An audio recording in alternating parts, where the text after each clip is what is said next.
Vous savez, j'ai jamais eu de réel souci avec Willy Sagnol, hein, bien au contraire. C'est sûr qu'il a fait son temps avec les Girondins de Bordeaux. Que dire sur l'effectif des Girondins?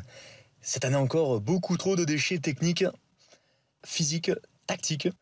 Sagnol a fait ce qu'il a pu, mais Crivelli, c'est pas Lewandowski, et Poco, c'est pas Philippe Lam. J'ai même entendu dire que Sagnol parlait en allemand à ses joueurs. Le discours ne passait plus et les joueurs ont manifesté au nom du mouvement Nuit debout en passant chaque match immobile pendant 90 minutes. Étonnant, étonnant comme manifestation.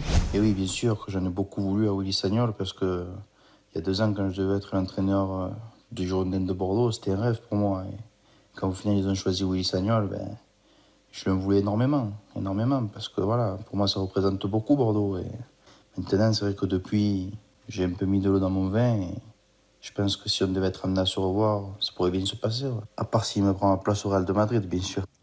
On a convenu que je quittais mes fonctions des Girondins.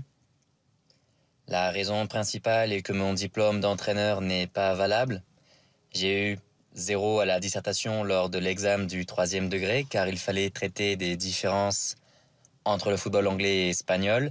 J'ai préféré parler du football allemand, mais ça m'a valu un hors-sujet et un 0. C'est éliminatoire comme on le sait tous.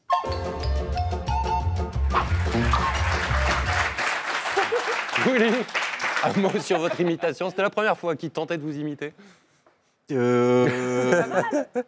du mal à m'entendre aussi parler, donc je peux pas juger. Mais Franck, jugez alors. c'était très bien.